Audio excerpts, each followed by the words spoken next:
من لساني يفقه قولي ولا حول ولا قوة إلا بالله العلي العظيم وبعد. السلام عليكم ورحمة الله تعالى وبركاته. الحمد لله والشكر لله.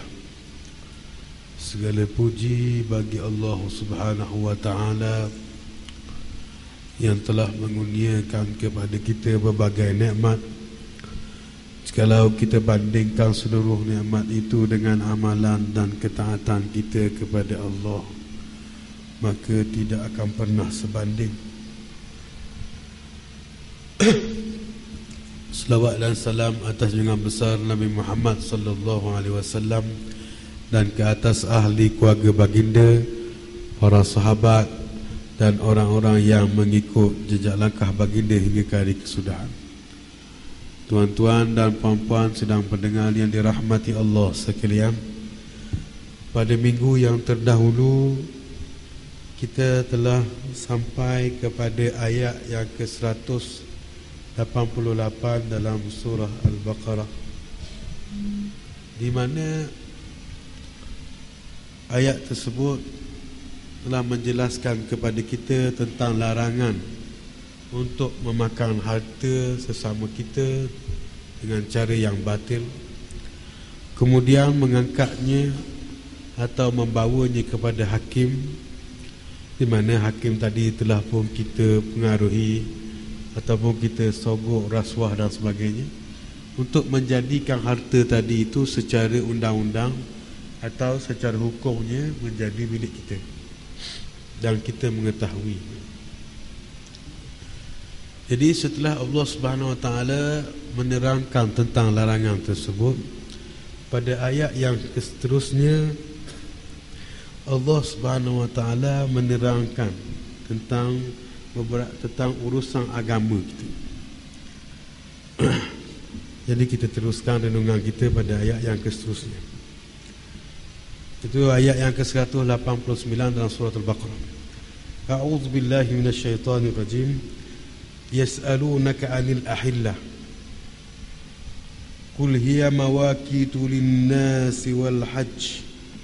Wa laysal birru bi an ta'tul buyuta min zuhuriha. Walakinnal birra man ittaqa. Wa'tul buyuta min abwabiha wattaqullaha la'allakum tuflihun. Mafhumnya, mereka bertanya kepadamu wahai Muhammad mengenai peredaran anak-anak bulan. Maka katakanlah peredaran anak-anak bulan itu menandakan waktu-waktu, yakni urusan dan amalan manusia, khasnya ibadat haji, dan bukanlah perkara kebajikan kamu memasuki rumah dari bahagian belakangnya ketika kamu berihram. Tengok di bawah tu.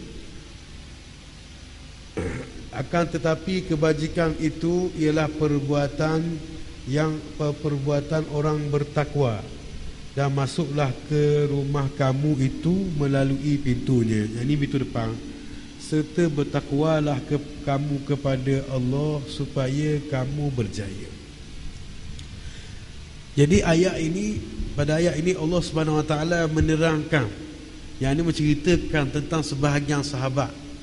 Para sahabat ini banyak semangat untuk melaksanakan agama. Kuat semangat mereka untuk melaksanakan agama. Kerana itu mereka sentiasa bertanya kepada Rasulullah, yas'alunaka. Mereka bertanya tentang apa? Orang-orang yang dalam haid, yas'alunaka 'anil mahid. Banyak benda. Kenapa mereka bertanya ini? Kerana mereka mahukan penjelasan dari segi ibadah, dari segi perasaan atau semangat mereka untuk mengabdikan diri, menghambakan diri kepada Allah Subhanahu wa taala. Jadi ketika ini ataupun kali ini Allah Subhanahu wa taala menceritakan kepada kita bahawa sebahagian sahabat bertanya tentang yas'alunaka 'anil ahillah. Mereka bertanya tentang bulan sabit atau anak bulan. Ya. Ahillah daripada hilal, iaitu anak bulan ataupun sabit, bulan sabit hilal. Mereka bertanya, yakni para sahabat bertanya kepada Rasulullah tentang hilal, tentang ahillah, tentang bulan sabit, tentang anak bulan. Lalu katakanlah wahai Muhammad, qul hiya mawaqitu linnas. Katakanlah wahai Muhammad bahawa anak bulan tadi, bulan sabit tadi ialah mawaqit, iaitu miqat atau penentuan waktu linnas, kepada manusia. Baik. Allah Subhanahu Wa Taala menjelaskan dalam Al-Quran, dalam surah Taubah, di mana Tuhan menciptakan 12 bulan. Inna addatas sinin indallah isna asyara. Sesungguhnya bilangan bulan di sisi Allah itu adalah 12.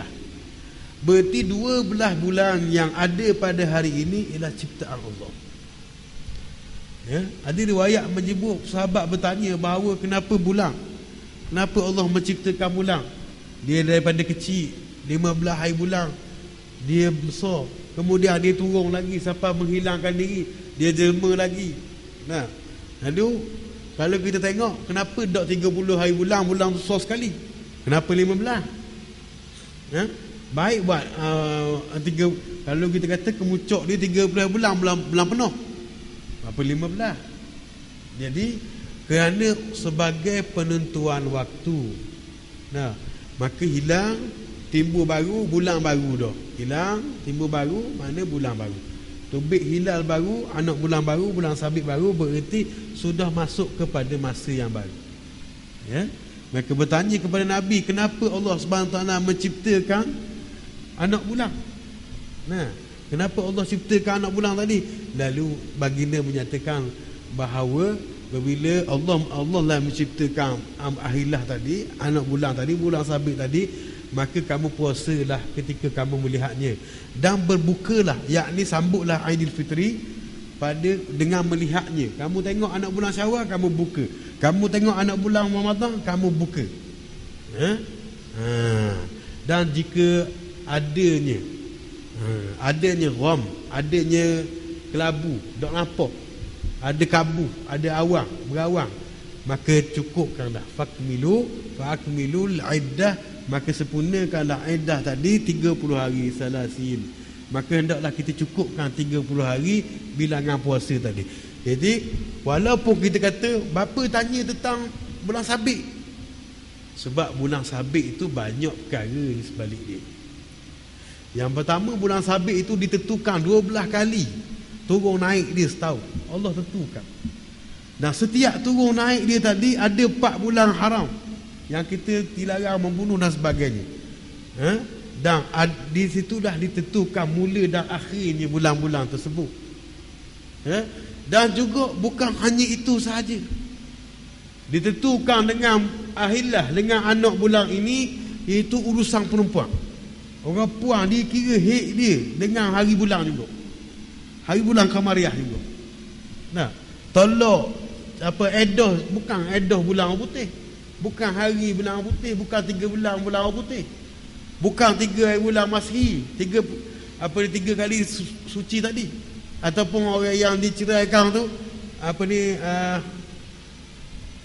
orang yang mati tu, orang yang mati suami dia tadi, edah tu bukan ditentukan dengan bulan Masihi, ditentukan dengan bulan, iaitu bulan Islam.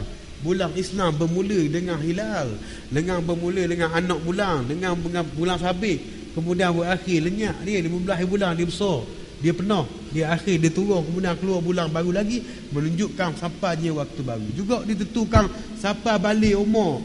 Kalau tidak keluar tidak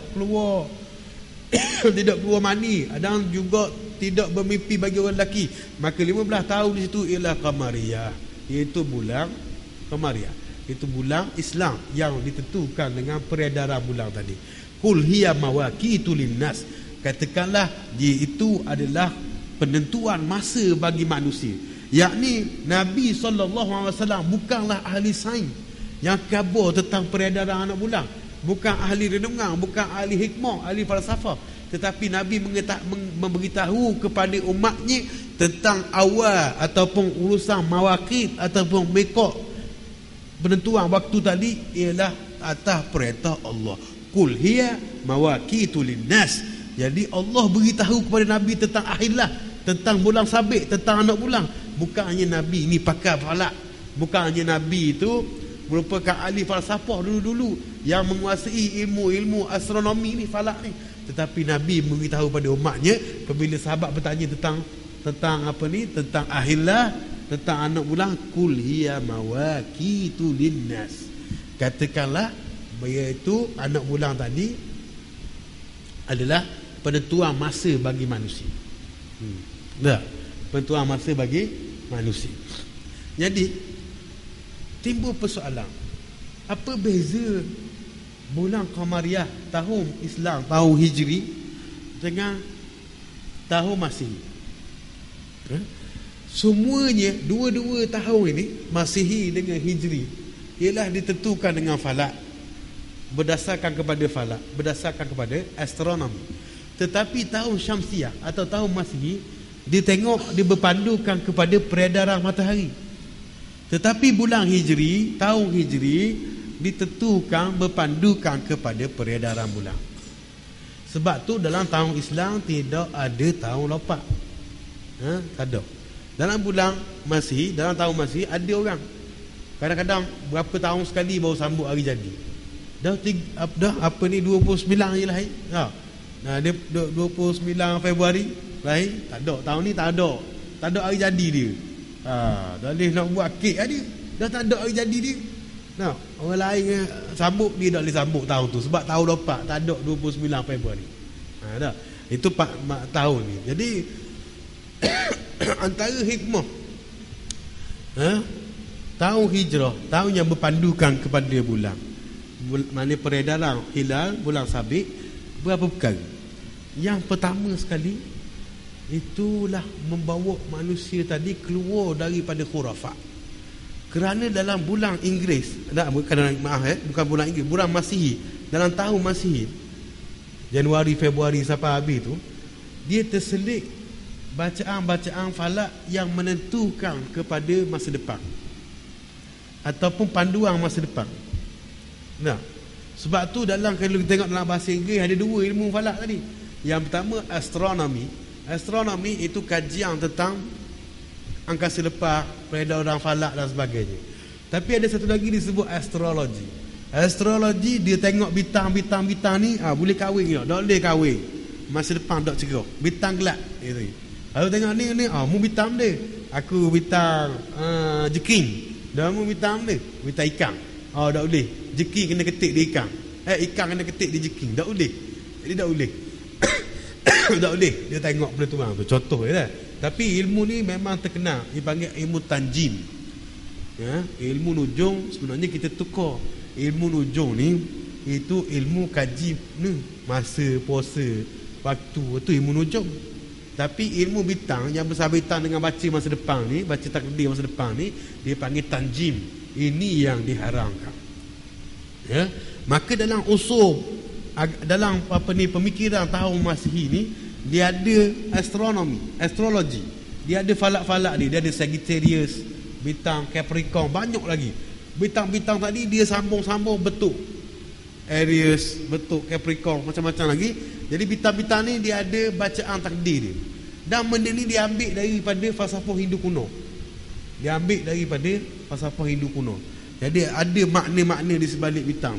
Jadi bila mari tahun Qamariyah membebaskan manusia daripada kepercayaan khurafat macam ni, ada kuasa-kuasa dan sebagainya. Kerana tahun Qamariyah tidak lagi berpandukan kepada matahari, peredaran bintang tadi, tetapi berpandukan kepada peredaran bulan, bulan tadi dan sebagainya. Tapi kita masih pakai peredaran bintang tadi menentukan waktu solat. Kita masih gunalah tentang kaji bintang tu, peredaran bintang dan sebagainya, falak tadi kita masih guna. Tapi kita guna bukan untuk baca masa depan, bukan untuk buat ramalan-ramalan. Orang dulu dia buat, orang zaman Parsi, Rom dulu dia buat benda tu sebagai tanjim, iaitu ilmu bintang untuk meramalkan sesuatu, buat ramalan. Jadi datang tahun Hijri, membebaskan manusia daripada khurafat tu, berpandukan kepada peredaran bulan. Jadi bulan tadilah yang memberi petunjuk ataupun menentukan masa waktu-waktu tadi. Jadi orang tanya, dah apa dak pakar je? Dah kalau nak buat puasa bukan bulan Ramadan, puasa bulan Disember contoh. Tak ada masalah, 30 hari kau, 31 lebih sikit. Nak buat puasa tak mau pakai apa ni, tak mau haji ke, tak mau pakai bulan-bulan Islam ni. Kan kita ada bulan dah kan? Kita ada bulan, makna ada kalender dah. Buat Januari ke Februari ke. Kenapa, apa hikmah dia? Buat dalam bulan Islam itu bulan Qamariyah, bulan yang bersandarkan kepada ahillah, bersandarkan kepada hilal, bersandarkan kepada anak bulan tadi.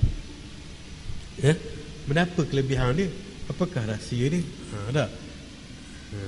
Jadi yang pertama kita katakan bahawa semua ini Allah telah menjelaskan bahawa adat atau bilangan bulan di sisi Allah adalah 2 bulan-bulan. Dan ada bulan-bulan, 4 bulan tadi ialah Ashhurul Hurum, iaitu bulan-bulan haram.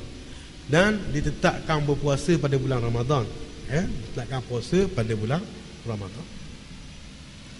Jadi masalahnya, kalaulah berpandukan kepada bulan Syamsiah atau bulan Masihi yang berpandukan pada matahari, dia membawa kepada petunjuk kepada musim. Sebab tu musim kita boleh agak. Hari ni tak sorry lah, macam-macam garuk kadang-kadang. Pemanasan global lah, apalah berlaku, lari sikit sipir. Tapi lari pun tak banyak. Kita tutup bulan 10 kita katakan, buka bulan 2. Pasal apa kita tutup? Pasal musim ke-7, musim ke-7. Dah kita tahu mana? Pasal gitu sama. Kita gitu sama. 10 start hujan, ribut hari. Habis pukul 2, tak bulan 2, biasa selesai bulan 2. Tutup kita pula, jangan pergi pula. Musim pula kita tutup. Orang kampung pula baliklah pula. Tapi orang nak pergi pula, dia tutup. Pasal dia tengok musim. Orang tanam padi, ada tak dia buat masuk masa apa ni, dia apa, ngetang padi bulan 12? Ada. Dia elok. Pasal apa dia elok? Sebab kalau padi masuk bulan 12, geboh habis bahari ribut banjir. Dah dia tahu mana banjir. Tiap-tiap tahun gitu, 11-12 banjir. Orang ke laut, dia buat ikan jeruk. Pasal dia tahu 11-12 tak boleh nak pergi ke laut. Dah dia tahu mana nak pergi ke laut. Pasal gitu semua dia tahu. Maka musim tetap dengan bulan Masihi. Musim tetap dengan bulan Masihi. Tetapi dalam bulan Islam dia sentiasa berubah. Kadang puasa musim panas, kadang puasa musim hujan. Kadang haji musim panas, kadang haji musim hujan, musim sejuk. Jadi itu rahmat Tuhan tunjuk situ, ada perubahan. Kalaulah bulan 12 semua puasa, maka dalam hujan semua puasa. Tapi bulan Ramadan, kadang bulan Ramadan bulan 12, pusing pula awal sikit 11, pusing pula 10, 8, dan tahun ni 7. Jadi berubah semua bulan Ramadan tu mengikut musim. Tapi bulan, kita minta maaf, kita baca bulan awal putih. Orang kita terkenal dengan nama bulan awal putih. Senang. Bulan masih payah pula. Bulan awal putih, tahun putih, dia tetap. Kalau Disember itu turun saji. Dia tak akan jadi turun bulan Jun pula. Dia tetap. Bulan ni dia tetap sebab dia pandu pada matahari, dan di situ dia tengok pada pergerakan musim. Adanya pergerakan musim. Tetapi bulan Ramadan berubah. Kalau bulan Ramadan kena musim panas semua. Musim panas semua. Padang erek-erek kita. Panas semua. Kita ni boleh tahan lah, panas kita pun boleh diri lagi. Tapi kalau orang Arab tiap-tiap tahun kena musim panas, bulan 8 semua puasa. Suhu 40 lebih. Letak tangan atas bah ni, jetak balik tangan atas besi bah. Tak naik bah, duduk boh tertikak tu, neting tangan. Dah besi bah, besi tikak pun panas. 40, 46. Dah kalau bulan Ramadan gitu sama. Subuh lebih kurang pukul 4 lebih subuh dah. Lepas tu garik 8 lebih garik. Musim siang panjang, musim panas. Nah, kalau tiap-tiap tahun sampai ke bila-bila selamanya musim panas, maka gitu keadaan. Tapi ada kadang musim sejuk. Musim sejuk 4.30 garik dah. Dah awal subuh pukul 6, 4.30 garik dah. Dah pukul 11 zuhur dah. Pukul 2.30 asar dah. Gitu lah. Jadi musim sejuk gengang. Puasa musim sejuk gengang. Dah. Pengalaman kita pun duduk di masa belajar di luar macam tu. Kalau puasa Ramadan tu kena musim sejuk, sangat gengang. Tak? Sangat gengang. Lepas tu lepas terawih pukul 7.30 lebih habis dah terawih. Nak pergi mana tak tahu. Tak, panjang hari malam ni. Nak jumpa pukul 6 sekarang pula. Orang yang ambil kesempatan buat ibadat banyak lah. Tak malam panjang ni. Tapi kalau orang biasa-biasa je, lepas-lepas terawih rehat, baru dah lagi pergi cari kuih apa semua, pergi cari makanan, dia beli baju apa dah lagi. Sebab panjang malam. Tapi kalau musim panas kat umur puasa, habis terawih kat pukul 12 somak. Mana kadang. Jadi itu hikmah Allah Ta'ala. Berpandukan pada bulan Qamariyah ni berubah semua. Kalau haji musim panas semua, sampai bila-bila, sampai kiamat haji musim panas, maka rokok manusia. Tapi ada kawan-kawan saya yang pernah pergi zaman musim tidak panas. Di Mekah tidaklah macam terus haji, tapi tidak panas, kawasan yang dingin, waktu yang tidak panas. Pernah pergi ada tahun-tahun yang buat haji yang tidak panas. Jadi berubah. Ni hikmah bulan Qamariyah ni. Ramai kita tak nampak. Kita tak nampak kepentingan tu. Puasa berubah, raya berubah. Kalau raya bulan 12 sama, dah pergi jalan sama, berik sama hujan. Raya bulan 12 sama, Allah. Pakai baju comel-comel pergi sembahyang raya, balik tidur. Dah hujan lebat, nak pergi raya pun dah boleh. Dah. Tapi ada raya bulan 5, Molek cerah. Ada raya macam tahun ni bulan 8. Dah berubah semua. Itulah kelebihan Allah Ta'ala menjadikan penentuan ibadah tadi menurut bulan ataupun perkiraan anak bulan dalam Islam tadi. Ya. Jadi semua tadi banyaknya dikira dalam Islam ialah Qamariyah. Apa umur, waktu edah ataupun fatrah uzur ke puang. Tak dikira. Ada yang tak ikut kaedah lah, mutahayyirah. Ada yang boleh ikut kaedah sama saja mari itu. Tapi menunjukkan bahawa ada kaitan hari-hari bulan tadi. Ya. Jadi hari bulan ni penentu kepada masa. Banyak urusan kita bergantung kepada ahillah, iaitu hilal, bulan sabit. Banyak kita tentukan masa ibadah kita dengan bulan sabit. Tapi tempat gelap, ada tempat yang tak sampai matahari, tetapi bulan sampai. Ada tempat ada yang tak sampai matahari, sampai 3 bulan matahari menghilang. Di Eskimo, kawasan Eskimo, matahari hilang 3 bulan, tapi bulan tetap naik. Bulan naik, matahari hilang, bulan naik. Sebab dia malam umur 3 bulan tu macam malam umur gelap. Matahari dah sampai situ. Dan kita kena ingat bahawa Allah Subhanahu Wa Taala menciptakan bulan tadi bukan dengan cahaya dia. Dia bersinar bukan dengan cahaya dia. Dia bersinar dengan cahaya matahari. Sebab tu dalam Quran cahaya matahari dia panggil nur, cahaya bulan dia panggil nur, tapi cahaya matahari dia panggil dia sinar matahari. Tapi cahaya bulan, bulan bersinar dengan cahaya matahari. Dia ambil cahaya matahari kemudian diberi pada dia, nyalakan pada waktu malam, matahari hilang, kita nampak cahaya dia. Jadi cahaya bulan tadi sangat lembut, sangat cantik, slow saja, tidaklah terlalu terang, tidaklah menyakitkan mata. Sebab tu kita boleh tengok dengan mata kita bulan, tapi kita tidak boleh melihat matahari dengan mata kita.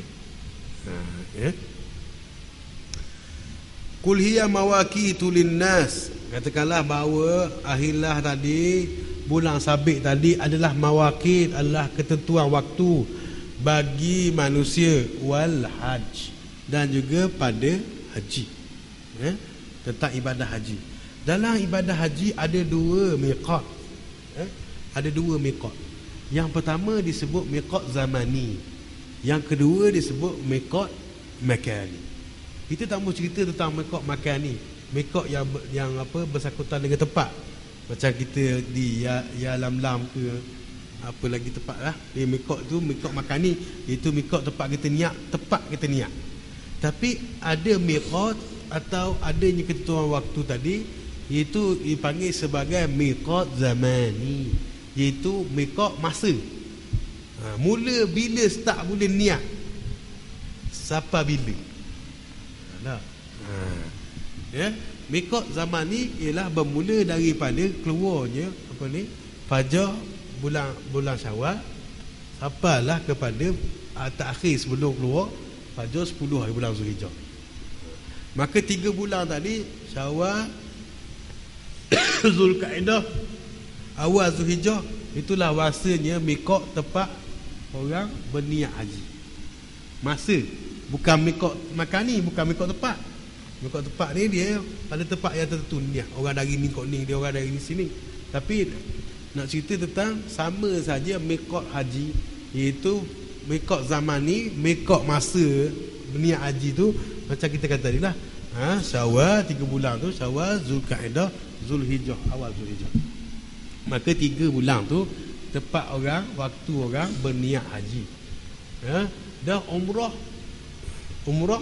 miqat ada dua. Miqat dua-dua ada miqat. Haji ada miqat dan umrah pun ada miqat, tempat niat dia, masa niat dia. Tetapi ulama ada yang mengatakan bahawa bagi umrah ada miqat zaman ni, ada waktu masa, ada tak ada. Ada yang kata tak ada miqat. Tapi sebenarnya sama je. Ada yang kata ada miqat bila start sepanjang masa. Bermula tahun tu setahun boleh niat berlaku. Jadi orang yang ulama kata tak ada, sama kau. Memang tak ada lah. Sebab sepanjang masa. Berarti tidak ada bagi orang pandang bahawa benda tu tidak ada tempat, tidak ada berhenti, tak ada kesudahan. Maka tak ada lah. Tapi ulama kata ada juga miqat dia, iaitu sepanjang tahun. Maka sama je maksud dia ada ke tak ada tu. Tapi nak senang faham, kata miqat tak ada. Miqat zaman ni bagi umrah tak ada. Tapi miqat makan ni tempat niat tu ada. Tapi masa tu tak ada. Tak ada pasal bila-bila masa boleh berniat umrah sepanjang tahun. Dan umrah pada bulan Ramadan dikira sebagai seperti haji. Umrah pada bulan Ramadan dikira pada martabat seolah-olah mendapat satu haji. Itu besarnya umrah pada bulan Ramadan. Tapi sekarang ni umrah pada bulan Ramadan sangat tinggi bayarannya. Bukan semua berkemampuan lah. Tapi kalau ada kemampuan, dari pergi ke Paris, London, New York, baiklah kita sipang duit kita pergi musim haji pada bulan Ramadan. Sebab kita boleh kalau haji. Sebab kalau kita nak pergi haji, kadang nama kita naik dia terlepas, nak pergi tahun depan sekali lagi dah boleh dah. Jadi nak boleh perasaan haji ni, pergilah umrah pada bulan Ramadan kalau ada duit lebih lah. Sebab harga dia pun mahal sikit. Bila waktu ramai ni, hotel ke benda mahal sikit. Gitu. Jadi itulah maknanya umrah pada bulan Ramadan dikira sebagai pahala dia tu. Bukan saya nak pergi haji lah, saya pergi umrah bulan Ramadan tu. Bukan gitu. Tu lain. Tu ibadah haji, kewajipan haji kita. Tetapi orang yang pergi tu boleh mendapat pahala seperti mendapatkan pahala haji. Sebab tu pada bulan Ramadan, perkara sunat yang kita lakukan diganjari dengan pahala fardu. Buat benda apa sunat? Sembahyang sunat diganjari dengan pahala sembahyang fardu. Tapi bukan kata selesai. Saya tak main zuhur dah. Saya sembahyang sunat taubat dah di. Tak main zuhur dah. Sebab sama je. Tak gitu. Wajib lah wajib. Sunat-sunat tapi diganjari, diberi pahalanya, ganjarannya. Ada seolah-olah satu haji. Iaitu kalau orang buat bulan Ramadan sembahyang sunat, seolah-olah diganjari dengan pahala sembahyang ataupun solat fardu.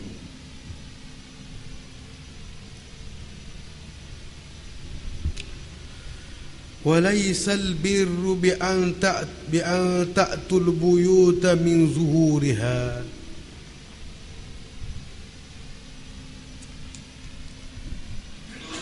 Dan bukanlah perkara kebajikan kamu memasuki rumah dari bahagian belakangnya ketika kamu berihram. Nota kaki di bawah menyebut dalam zaman jahiliyah biasanya apabila mereka berihram semasa mengerjakan haji, mereka masuk ke rumah masing-masing dari sebelah belakang. Ayat suci ini membasmi adat jahiliyah itu, lalu menerangkan bahawa cara yang demikian bukanlah dari amalan kebajikan. Ya? Kadang ada perkara-perkara yang sebelum jahiliyah sudah ada. Umpamanya nikah. Nah. Umpamanya haji. Tetapi Allah tidak membatalkan semua itu, tetapi memperbaiki, memperbetulkan. Allah Subhanahu Wa Taala membersihkan khurafat. Allah Subhanahu Wa Taala membersihkan segala kekotoran yang ada di balik ibadah itu. Masa jahiliyah mereka sudah mengerjakan haji. Tetapi adakah haji yang bertepatan dengan kehendak Allah? Tidak. Lalu Allah mengatakan, memperbetulkan apa kesilapan yang berlaku. Sebelum Islam, orang sudah bernikah. Sebab tu orang betul-betul berkahwin sebelum Islam. Bila dia masuk Islam, tidak perlu lagi akad nikah. Dia sudah dikira perkahwinan yang sah. Jadi Allah SWT tidak membuang ibadat tadi, tapi memperbetulkan, mengikut jalan yang benar.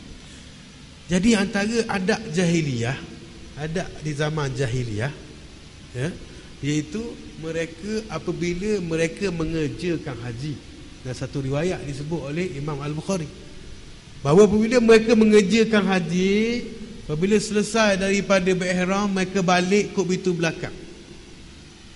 Mereka tak mau beri, mereka dikesang oleh para isteri mereka, keadaan suku-suku maksai, keadaan lelah, masuk ke pintu belakang, tak sedar masuk. Bila masuk ke pintu belakang ni, benda masuk ni, masuk ni jalan tak benar, ataupun kita kata susu. Orang cari kita nak minta hutang, kita masuk ke pintu belakang. Pasal apa? Pasal kita nak nusuk. Pasal apa kita nak nusuk? Ada sesuatu yang kita nak sembunyikan. Kalau buat balik buah payah, buah-buah pelik-pelik, takut jiran tengok, benda sikit, bukan kata tak mau beri, benda sikit, kalau tengok kena berilah. Tak baik pula tak beri. Kalau duduk tengok dah apa, dah masuk ke pintu belakang. Balik buah payah-payah, jambu arang ke, buah ngekir ke. Kawan ni pula tengah mengandung jiran sebelah. Takut cahaya liur, kepunang sebagainya, nusuk balik, ngakak ke pintu belakang. Balik buah. Pasal kita nak sorokkan, nak sembunyikan sesuatu, maka masuk pintu belakang. Itulah adat jahiliyah. Di zaman jahiliyah, terutamanya satu kumpulan Arab ni, nama dia Ahmas. Mereka balik haji, balik mengerjakan ihram, masuk ke pintu belakang, supaya tidak dapat dilihat oleh para isteri mereka tentang keadaan mereka yang penat, yang kusuk masal. Dan perkara tersebut mereka anggap sebagai satu kebajikan. Masuk pintu belakang ni merupakan satu kebajikan. Sebab itu ayat ini setelah sebut tentang haji, Allah sebut bukanlah kebajikan, bukanlah kebaikan di mana kamu masuk ke belakang pintu rumah kamu. Tetapi kebaikan sebenar, kebajikan sebenar adalah takwa. Kebaikan sebenar adalah takwa. Walakinnal birra man ittaqa. Tetapi kebajikan sebenar adalah bagi mereka yang bertakwa. Jadi Allah nak beritahu kepada mereka keadaan mereka tadi balik haji, masuk ke belakang, balik ihram, masuk ke belakang rumah tu bukan benda molek. Sebab hak benda molek sebenarnya bukan benda tu. Benda molek sebenarnya takwa. Macam ayat kiblat tu kita kata bahawa Allah sebut situ bukanlah ngadak sini situ adalah kebaikan. Tapi kebaikan sebenarnya ialah takwa. Sebab tu ibadah tadi dia bersihkan. Dia buat zaman jahiliah, orang lelaki kadang-kadang tawah secara berbogel dan sebagainya lah. Tapi dia berbetulkan ibadat tadi. Seperti mana yang kita tengok hari ni, dia ikut kehendak Allah Subhanahu Wa Taala. Dan juga macam kahwin juga. Nabi SAW dalam satu riwayat menyebut an-nikah sunnati. Nikah itu ialah sunnahku, kata Nabi SAW. Lepas tu sahabat tanya, macam mana Rasulullah? Kana min qablik, nikah tu sebelummu kan nikah dah. Sebelum kamu buat kata nikah tu sunnah kamu, orang kahwin dah dulu kan nikah dah. Kemudian akhirnya Nabi kata liurakikum min adabil ghaflah, untuk menyucikan dirimu daripada adat-adat kebiasaan ghaflah, min adatil ghaflah, iaitu adat-adat yang melalaikan. Mama nikah malu dua ni gini tong-tong bersifat macam-macam hal lah. Kita kalau upacara kita nak buat nikah ni, jagalah adat-adat, batasan-batasan sarong. Boleh nikah tapi jagalah, jagalah batasan-batasan tadi. Nikah sewa apa speaker karaoke sama besar ngelori depan rumah, nyanyi pula, laki puang pula. Ada tempat-tempat tu dia panggil joget lambok. Hari kahwin tu, hari nikah tu dia panggil joget lambok. Dia bawa radio sutir tengah tu. Radio zaman sekali kan, speaker besar tu, peko terbaru tu. Dia bawa tengah padang tu, pakat nari laki puang, dia panggil joget lambok. Musik-musik. Siapa bida? Bini orang pun bini kita pun bini orang. Barang-barang berlaku. Jadi kena jaga batasan tu. Suka-suka. Hari tu hari kesukaan, hari kegembiraan. Tapi kena jaga batasan. Jaga aurat. Ni hari bahagia, hari ikut agama kita, tuntutan kahwin itu. Kadang dok pakai tudung, dok tutup aurat. Kadang tutup aurat dah pakai ketat. Pakai ketat pula, bayang pula. Lepas tu saling pula depan orang ramai. Ni bahagian solek muka ni. Solek comel-comel pula. Jadi kena jaga benda gitu. Hari kesukaan, hari gembira memang kita kena raih. Nabi kata tak boleh pukul duf, tak boleh pukul apa? Gendang untuk menunjukkan rasa gembira. Dan ni buat macam-macam hal, kadang-kadang menyalahi syariat. Ada pula siapa keduri lebih-lebihan, membazir dan sebagainya lah. Orang lelaki dia nak nikah, kerja, baru-baru kerja, sikit lagi gaji dia. Dah mas kahwin akhir ni main belah. Bukan tak main dah 5-6 ribu. Murah 5-6 ribu belah lah ni. Berapa anak nak berapa belanja, kita kira mudah-mudah dah. Tak usah kira lah, faham bayar 15 mudah lah. Allah 15. Jadi hot lelaki ni gelepo buat pinjaman bank 15,000 10 tahun. 10 tahun. Orang lelaki ni dia buat 10 tahun pinjaman bank. Nak bayar kecil ni, kalau buat 5 tahun kena tahun bulanan besar. Nak pakai kereta lagi, nak bayar rumah sewa lagi, buat 10 tahun. Anak dah jopak baru selesai bayar hutang. Anak jopak baru selesai bayar hutang. Hutang bayar mas kahwin. Nak kahwin lambat, tak tahan. Ni. Macam-macam hal. Macam-macam hal tarikan tu banyak. Nak jaga diri, nak jaga juga agama. Nikah juga. Dah belanja murah je 15,000, buat pinjaman bank. Buat pinjaman bank slow. Anak umur 10 tahun baru habis bayar.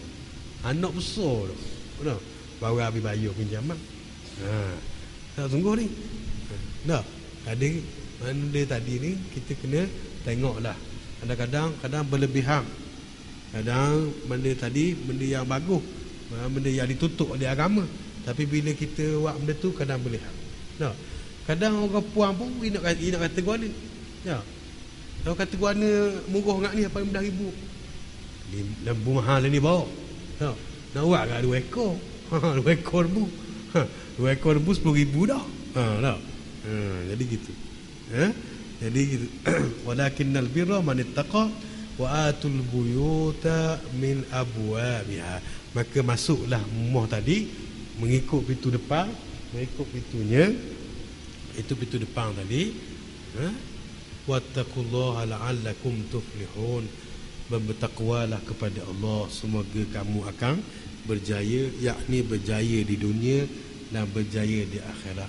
Jadi apa-apa yang telah dibersihkan oleh Islam dalam kehidupan kita, janganlah kita gali balik, reka balik, tambah-tambah pula, jadi korang garuk mula. Dulu Islam mari membersih adat-adat yang pelik-pelik ni, tapi learning kita buat hidup semula. Nah, kita kata macam-macam warisan lah sebagainya. Maka warisan ke apa ke, gajah ke rimau ke, bersalahan dengan Islam, maka tak boleh pakai dan tak boleh terima. Kode itulah untuk malam ini. Mudah-mudahan apa yang kita perkatakan ini diberi manfaat oleh Allah Subhanahu Wa Taala kepada kita semua. Aku lu qauli hadza astaghfirullahi wa lakum. Wassalamualaikum warahmatullahi taala wabarakatuh.